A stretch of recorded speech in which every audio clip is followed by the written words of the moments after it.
60 Minutes Rewind. The nice thing about doing a story about Colin Powell is you don't have to tell people who he is. Everybody knows who he is, the first black chairman of the Joint Chiefs of Staff. If it's crossed your mind that he may someday like to be America's first black president, he wouldn't. He says he has no fire in his belly for politics. However, he doesn't rule out serving as president of an American corporation. The other nice thing about Colin Powell is that he never forgets where he came from. And you can always get a rise out of him by mentioning one of the landmarks from his early days in New York City's South Bronx. The Tiffany Theater. Don't tell me you've been to the Tiffany Theater. Does it still exist? I'm not. I think it's still there. I know the White Tower. The White Tower. The White Tower is still there. Yeah. The Tiffany Theater is still there, and I don't know what it's showing these days or whether it's even a theater anymore. But I think the building is still there. That was a focal point for you guys. Every Saturday. Every Saturday, with our little grubby hands clutching a quarter or two, we went to the Tiffany Theater to watch the 3 or 4 movies that were going to be shown and stayed there most of the day. That kid from the South Bronx became not only the first black chairman of the Joint Chiefs of Staff, at 54, he's also the youngest. Our strategy to go after this army is very, very simple. First, we're going to cut it off, and then we're going to kill it. I guess that's how you talk when you come from a tough neighborhood. Your neighborhood in the Bronx, it's changed a lot since you grew up there. Several times. It was destroyed totally after I left. My home was burned out by drug dealers, and then it was torn down by the city. And now a garden apartment has been built at the same location. But it's still a pretty depressed neighborhood. Just last year, Powell returned to that depressed neighborhood to talk to kids at his old high school. We had lots of drugs in my neighborhood. On every street corner was some pothead or junkie who was trying to sell or deal or get others involved in it. I didn't do it. Never in my life, not even to experiment, for 2 reasons. One, my parents would have killed me. But the second reason is that we knew it was stupid. People ask, did you have a strong family life? I said, yeah, it was a powerful family. But we didn't sit around like the Brady Bunch at night talking about values. I just watched how my parents lived. And that's how values are passed on. They were very important to you. They were very important to me, very important. They gave you that foundation? I think so.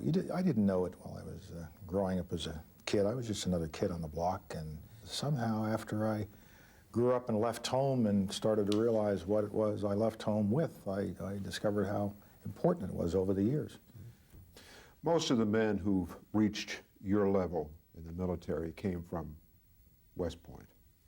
You came from the Hunts Point section of the Bronx. Do you get some strength in that, and knowing that you didn't come up that way, yet you still made it? For those of us who did not start out with a clear career choice, as our academy colleagues did, perhaps we get a little more satisfaction from the fact that we were late starters. Joking with my colleagues in the Chiefs, I sometimes refer to us as Christmas help who stayed on. When Powell got out of college, he went into the Army. His parents, who'd immigrated from Jamaica, had dreams for their only son to succeed in America. But as Powell told students in Vancouver, Washington, a lifetime of military service wasn't exactly what his parents had in mind. My mother was very proud of me when I went in the Army, but they always expected that I would come out at the end of 2 or 3 years, like all of the other members of the family came out after 2 or 3 years. And it was with some distress that she noted that I kept staying. And I kept going to these strange places, Germany, Vietnam, Korea. And she always worried about me until the day she came to my ceremony for promotion to Brigadier General, after I'd been in the Army 20 years, and by then she finally resolved herself to the fact that I guess he's not coming out to get a job. Powell never did come out to get a job. In Vietnam, he earned the Soldier's Medal for Valor by going back into a burning helicopter to pull others out. He rose rapidly through the ranks, serving in military and political positions, finally becoming National Security Advisor to President Reagan. In 1989, President Bush picked Powell to be chairman of the Joint Chiefs of Staff. What racial barriers, if any, have you encountered up to your present position? There have been racial barriers along the way. Racism still exists in this country. It is not something in history. I have been thrown out of hot dog stands in Georgia when I was a young captain just coming home from a year in Vietnam. So that still exists in this country, and the way I deal with it is, I'm going to beat you. I'm going to beat you. I don't care what you think of me. I don't care what you think about my background, or whether I'm black, I'm white, I'm yellow. You're going to have to beat me, as they say in basketball, in my face. It was interesting in talking to the kids today. The first question asked you, as well as the last question, had to do with race, with color. Did that work for you or against you in the early years? I suspect it worked both against me and for me. I think in some cases, people may have had lower expectations of me because I was black and because of their own prejudices. And in other cases, people, whether I performed up to standards or not, were going to put me down because I was black. So I suspect it both helped me and hurt me. It was an advantage and a disadvantage. General Powell says he owes his success to those who have gone before him, like the Tuskegee Airmen, an all-black corps of fighter pilots who flew more than 1,500 escort missions in World War II without losing a bomber. Last year, they held a reunion in Detroit. They were extraordinary men and women. Like Jackie Robinson, who came after them, they stood above the crowd. They brooked no opposition to their goals, accepted no shortcuts, and took solace in the fact that they were paving the way for the future. They had to do it while much of the power of the United States Army tried to stifle the entire enterprise, while the civilians who surrounded them wasted no opportunity to express their hatred. So today I am chairman because of you, and I do it for you. And I will never forget where I came from, and I thank you. There has not been a war or conflict or challenge that has come to this nation where black men and women who were treated like dirt were nevertheless willing to serve the nation in the hope that, having served, they would be treated better. And so when I came along, most of the barriers had been knocked down by Tuskegee Airmen and Buffalo Soldiers and many others, and so I benefited from those who went before me. Do you think affirmative action has helped you? I'm quite sure that it had something to do with it. I was helped in the early part of my career when I lived in the South, and I could do things on an Army post that you darn well better not think about doing off an Army post. Was that equal opportunity? Was that affirmative action? Was that respect for human rights and making sure that everybody wearing a uniform had the opportunity to succeed? I think it was. One story I'd like you to tell me that I've read about is when you were driving somewhere in the South and you were stopped by a highway patrolman who was giving out Goldwater pamphlets, is that right? Now we're getting into politics. But the story I have told, and I'm surprised you found it, when I came back from Vietnam in 1963, and my wife was still with our young son in Birmingham while I was setting up a home in Fort Benning, Georgia. So I used to drive back and forth from Birmingham to Fort Benning on the weekends in a little old German Volkswagen, which were not that common in 1963. And I had my New York State license plates because I'm a New York resident. And I had a political sticker on the bumper, which was not the prevailing political sentiment around Sylacauga, Alabama. The bumper sticker said, "All the way with LBJ." Obviously, he supported the Democratic candidate for president. And I thought I was being stopped for a traffic violation or speeding, which would have been quite legitimate. And he was handing out political bumper stickers of the other persuasion. He was handing out Goldwater stickers. He was handing out political bumper stickers of the other persuasion. And so he looked down at me, this young black soldier driving this foreign car with New York license plates and with the wrong bumper sticker. And he just looked down at me and said, "Boy, you ain't smart enough to be around here. You need to leave." I said, "Yes, sir." And you left. Roared off to Fort Benning. So that was the last time I ever indicated any kind of a political preference publicly as an active duty officer. The story will continue after this. Do you have any plans to participate in presidential politics in 1996? I plan to vote, you know.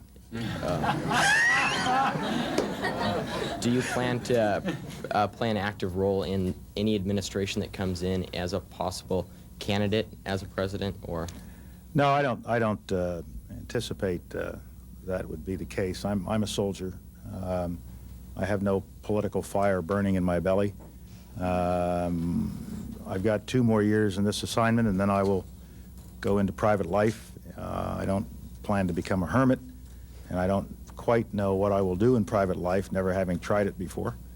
But once I get into private life, make a living for my family, and I hope that I'll have an opportunity for public service at some point in the future, but I'm not looking for elected public service. Perhaps I can serve my nation in other ways or serve my community in other ways.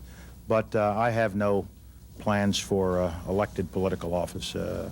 I'm a soldier. I know who I am.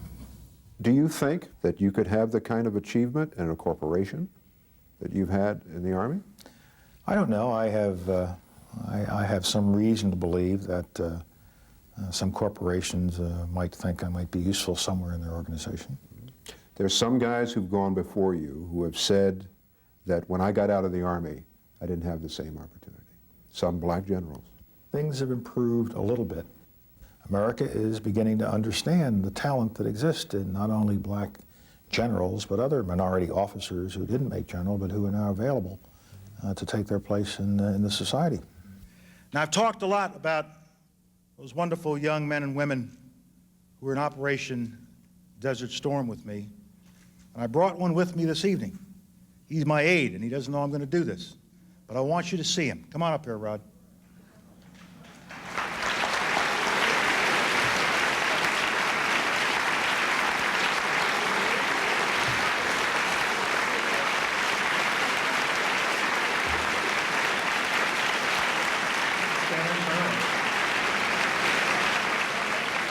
I've heard a lot of talk about the last 50 years. I want you to know the next 50 are in the hands of young aviators like this.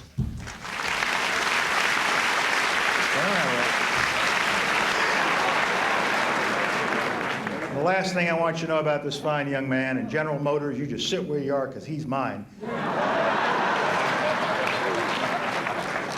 He flew 40 missions in the Gulf War. Powell takes pride in everyone who fought in the Gulf War. They were family. Didn't make any difference what color they were, where they came from, whether they were rich or poor. They were all Americans 8,000 miles away from home. And I keep saying to myself, that spirit that we had out there then, we got to bring back to America. We got to make sure it exists. That spirit of family has to be brought back to America. Here. How do we do that? That's very difficult. But I think it's a matter of being a lot more tolerant of each other, recognizing that whatever our racial differences or ethnic differences might be, or even economic differences, we're all Americans, and we all have to live in this home that we call America. Do you ever think that kids, that adults would perceive you as corny? Do you ever think you sound corny when you say Yeah, I things like sometimes think I probably is sounding a little corny, a little too preachy. But I realize that all I'm talking about are values that I was raised with, you were probably raised with, that are traditional American values. And even though it comes across as corny, maybe I say that to let everybody know that even if it is corny, it's still valuable to hear. It's good stuff to hear.